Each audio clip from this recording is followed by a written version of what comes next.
Subscribe करिए हमारे channel target UP TET CTET को और बेल आइकन को दबाइए। हेलो फ्रेंड्स, मैं रेनू स्वागत करती हूँ आप सभी भावी अध्यापक एवं अध्यापिकाओं का आपके अपने channel target UP TET CTET में। दोस्तों, हम लोगों ने लेसन नंबर 6 तक कंप्लीट कर लिया है आप लोग के हिंदी सब्जेक्ट को। आज हम लेसन नंबर 7 देखेंगे और इसमें हमको पढ़ना क्या क्या है। बहुत ही महत्वपूर्ण चैप्टर है, इससे आपके एग्जाम में क्वेश्चन आते हैं, तो इसको आप ध्यान से पढ़िएगा। इसके अंतर्गत आप लोगों को पढ़ना है संज्ञा, सर्वनाम, क्रिया, विशेषण, वचन, लिंग तथा काल को पहचानना। दोस्तों, इस चैप्टर को हमें पढ़ना आखिर में क्यों है, इसका क्या उद्देश्य है? सबसे पहले हमें उद्देश्य समझना पड़ेगा। संज्ञा शब्दों की पहचान एवं उनके प्रयोग की दक्षता विकसित करना। बच्चों को जब आप स्कूल में पढ़ाने जाते हैं तो आपको संज्ञा, सर्वनाम, क्रिया, विशेषण इन सभी के बारे में, वचन के बारे में, लिंग के बारे में अच्छे से ज्ञान होना चाहिए ताकि आप अच्छे से बच्चों को इन चीजों को समझा सकें। तो इसीलिए यहाँ पर इन चैप्टर्स को यहाँ पर बताया गया है। आप देखिए, वाक्यों में सर्वनाम शब्दों के वचन एवं लिंग के अनुसार प्रयोग का अभ्यास कराना, क्रिया की समझ विकसित करते हुए उनके प्रयोग में दक्ष बनाना, विशेषण की पहचान एवं प्रयोग करने में निपुण बनाना, वचन के प्रति समझ बनाते हुए उनकी पहचान एवं प्रयोग करने की क्षमता विकसित करना, लिंग के बारे में समझ बनाना एवं उनकी पहचान करते हुए वाक्य की रचना कर पाने का अभ्यास कराना, काल की पहचान एवं बोध कराना, हिंदी भाषा के व्याकरणिक पक्ष को मजबूत करना। भाषा का अर्जन एक मनोवैज्ञानिक एवं सामाजिक प्रक्रिया है। बच्चा प्रारंभ से ही माता पिता, परिवार एवं आसपास के सामाजिक परिवेश से प्रभावित होता है। उसके व्यवहार निरंतर देखता रहता है और अपने सामर्थ्य के अनुसार समझने का भी प्रयास करता है। ये आप सभी को अच्छे से पता है कि बच्चे लोगों के व्यवहार की क्या करते हैं, नकल करते हैं। बच्चे अपने माता पिता, अपने दादी बाबा, जिसको भी वो लोग देखते हैं अपने परिवार में, वो उनके आदतों की नकल करते हैं, उनकी तरह चलने की कोशिश करते हैं, उनकी तरह बोलने की कोशिश करते हैं, उनकी तरह काम करने की कोशिश करते हैं। तो बच्चे जो है वो सामाजिक परिवेश में ढलते हैं, तो साथ ही साथ वो अपने से बड़ों का नकल करना भी सीखते हैं। ये आप सभी को पता है। अपने प्रारंभिक दिनों में सुने हुए शब्दों में भले ही वह बहुत अंतर न कर पाए, परंतु वह ज्यों-ज्यों बड़ा होता है, अर्थ एवं संदर्भ के आधार पर अंतर की समझ अपने में विकसित करने लगता है। बच्चा प्रारंभिक दिनों में सर्वाधिक संज्ञाओं को सुनता है तथा उसका अर्थ समझने का प्रयास करता है, जैसे मम्मी पापा, दीदी भैया, घर, पानी आदि। वह विभिन्न वस्तुओं, व्यक्तियों का नाम अनायास ही जान जाता है। व्यक्तियों, वस्तुओं, स्थानों, भावों का नाम ही तो संज्ञा है। यानी कि बच्चे खिलौनों का नाम जान जाते हैं, बच्चे जानवरों का नाम जान जाते हैं, क्योंकि मैक्सिमम आप लोग बताते हैं कि ये बिल्ली है, कुत्ता है, तो बच्चे आसानी से जान जाते हैं। इसके अलावा बच्चे घर में रखी हुई चीजों को जान जाते हैं। बच्चे घर में किसको क्या बुलाना है, ये तो माताएं ही बच्चों को सिखाती हैं। कौन दादी है, बाबा है, दीदी है, भैया है, चाचा है, पापा है, तो ये सभी चीजें बच्चे सीखते हैं। तो ये सभी चीजें किसके अंतर्गत आती है? संज्ञा के अंतर्गत ही आती हैं। अब देखिए, इसीलिए संज्ञा की परिभाषा करते हुए विद्वानों ने माना है कि किसी व्यक्ति, वस्तु, स्थान, प्राणी और भाव के नाम को संज्ञा कहते हैं। इस प्रकार संज्ञा का अर्थ नाम होता है। संसार में जिसका भी अस्तित्व है उसका कुछ न कुछ नाम व्यवहारिक सुगमता के लिए गढ़ लेते हैं तथा आवश्यकता अनुसार उन नामों से उन पदार्थों, वस्तुओं, अवस्थाओं, भावों आदि का बोध करते हैं। अवबोध की सुगमता को दृष्टि में रखकर पदार्थों और भावों के नामों, संज्ञाओं को विभिन्न वर्गों, समूहों में बांटकर बोध करते हैं। इनका वर्गीकरण निम्नलिखित है: व्यक्तिवाचक संज्ञा, जातिवाचक संज्ञा और भाववाचक संज्ञा। अब दोस्तों, यहाँ पर देखिए, जो आपके हिंदी विषय में संज्ञा को 3 भागों में बांटा गया है: व्यक्तिवाचक संज्ञा, जातिवाचक संज्ञा और भाववाचक संज्ञा। उपर्युक्त वर्गीकरण संज्ञाओं के स्वरूप के आधार पर किया गया है। इनका विशेष विवरण निम्नलिखित है।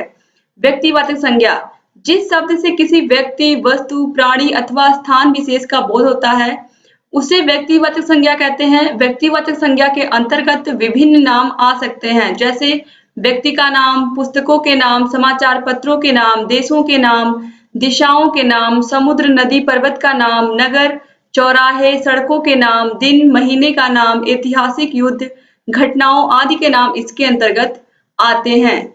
यानी कि किसी व्यक्ति का नाम, जिसमें सीता, गीता, राम, श्याम, मोहन, ये सभी आ सकते हैं। पुस्तकों के नाम, समाचार पत्रों में भी अलग अलग समाचार पत्र होते हैं, दैनिक जागरण, अमर उजाला, इसके अलावा टाइम्स ऑफ इंडिया, ये सभी क्या है, अलग अलग समाचार पत्र है। तो ये सब किसके अंतर्गत आएंगे? व्यक्तिवाचक संज्ञा के अंतर्गत है। देशों के नाम, इंडिया है, पाकिस्तान है, चाइना है, जापान है, अमेरिका है, ये सभी किसके अंतर्गत आएंगे? ये सभी व्यक्तिवाचक संज्ञा के अंतर्गत आएंगे। दिशाओं के नाम, पूर्व, पश्चिम, उत्तर, दक्षिण ये सब किसके अंतर्गत आएंगे?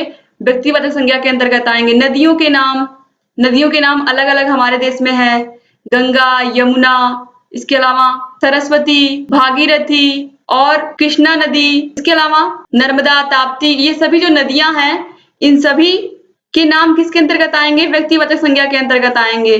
तो इस तरीके से आपने देखा महीनों के नाम, यहाँ पर देखिए महीनों के नाम जनवरी, फरवरी, ये सब किसके अंतर्गत आएंगे? व्यक्तिवाचक संज्ञा के अंतर्गत आएंगे। अब देखिए इसके बाद हम देखेंगे जातिवाचक संज्ञा। जातिवाचक संज्ञा जिन शब्दों से एक प्रकार की अनेक वस्तुओं, प्राणियों या व्यक्तियों का बोध होता है उन्हें जातिवाचक संज्ञा कहते हैं। जैसे बल्ब, सड़क, फूल, पशु, पक्षी आदि। उपर्युक्त शब्दों से एक प्रकार के अनेक शब्दों का बोध होता है। इसके अंतर्गत व्यवसाय, पारिवारिक संबंध आदि आते हैं। जैसे अध्यापक, मंत्री, माता पिता, भाई बहन आदि। कभी कभी प्रयोग के अनुसार जातिवाचक संज्ञा भी व्यक्तिवाचक संज्ञा बन जाती है। जैसे महात्मा जी का प्रवचन चल रहा है। अब जातिवाचक संज्ञा, महात्मा जी सत्य और अहिंसा के पुजारी थे। अब महात्मा जी, महात्मा गांधी, तो ये क्या हो गया? व्यक्तिवाचक संज्ञा हो गया। इसी प्रकार कभी व्यक्तिवाचक संज्ञा का प्रयोग जातिवाचक के रूप में भी होता है। जैसे रावण लंका का राजा था, ये व्यक्तिवाचक संज्ञा हो गया, रावण है। अब देखिए आजकल घर घर में रावण दिखाई देते हैं, तो ये जातिवाचक संज्ञा हो गया। ठीक है। अब देखिए जातिवाचक और व्यक्तिवाचक संज्ञा का निर्धारण वाक्य में प्रयोग के आधार पर तय किया जाता है। तो दोस्तों जातिवाचक संज्ञा के अंतर्गत आपने देखा बल्ब। अब बल्ब कई तरीके का होता है, आप सभी को पता है। एलईडी बल्ब होते हैं और जो सिंपल बल्ब होता है, इसके अलावा ट्यूबलाइट्स होती है, बहुत तरीके के बल्ब होते हैं, लेकिन हम उससे बोलते क्या है? बल्ब ही बोलते हैं। सड़कें भी अलग अलग सड़कों का नाम होता है, लेकिन सड़क स्पेशली हम उसको सड़क के नाम से ही बुलाते हैं। फूल बहुत प्रकार के होते हैं, इस यहाँ पर चाहे गुड़हल का फूल हो, चाहे गुलाब का फूल हो, कनेर का फूल हो, चमेली का फूल हो, सबको हम क्या कहते हैं? फूल ही कहते हैं, एक जनरल नाम है। पशु, पशु के अंतर्गत भी बहुत सारे पशु आएंगे, चाहे बकरी हो, कुत्ता हो, बिल्ली हो। इसके अलावा जितने भी जानवर हैं सब पशु के अंतर्गत ही आते हैं, लेकिन यहाँ पर स्पेशली हम क्या लगाते हैं? उनके लिए पशु लगाते हैं। ऐसे ही पक्षी है, पक्षी के अंतर्गत तोता आएगा, कोयल आएगी, इसके अलावा कौवा आएगा, लेकिन यहाँ पर स्पेशली क्या है? पक्षी लगा देते हैं हम, केवल और केवल उनके लिए जनरल शब्द क्या यूज कर लेते हैं? पक्षी यूज कर लेते हैं। तो इस तरीके से यहाँ पर बताने का एक ही उद्देश्य है आप लोगों के कि जो जातिवाचक संज्ञा होती है पूरे विशेष जाति को अपने लेकर के चलती है। अब देखिए यहाँ पर भाववाचक संज्ञा क्या होती है, ये भी आप लोग देख लीजिए। जिन शब्दों से व्यक्ति या वस्तु के गुण, उसके कार्य व्यवहार अथवा किसी भाव या अवस्था विशेष का बोध होता है उसे भाववाचक संज्ञा कहा जाता है। जैसे पौरुष, उत्साह, अच्छाई। यानी कि जिन शब्दों से व्यक्ति या वस्तु के गुण, उसके व्यवहार, कार्य, इसके अलावा किसी भाव या विशेष अवस्था का बोध होता है तो उसे हम भाववाचक संज्ञा कहते हैं। पौरुष, उत्साह, अच्छाई, बुराई, बुढ़ापा, लड़कपन, ये सभी चीजें आपको दिखाई नहीं देती, ये सभी चीजें आप क्या करते हो? महसूस करते हो।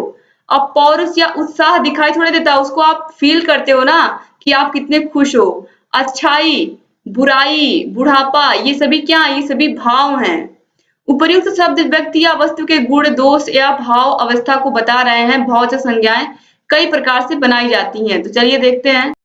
देखिए दोस्तों, जातिवाचक संज्ञा से भाववाचक संज्ञा कैसे बनती है? जैसे मित्र है, तो मित्र मतलब फ्रेंड, किसी का भी फ्रेंड हो सकता है। बहुत सारे लोगों की फ्रेंड होते हैं, लेकिन उसको हम बोलते क्या है? फ्रेंड ही बोलते हैं। हमारे ढेर सारे मित्र हैं, सबके नाम अलग अलग हैं, लेकिन हम बोलते क्या उनको? कि ये मेरे फ्रेंड है, ये मेरी मित्र है।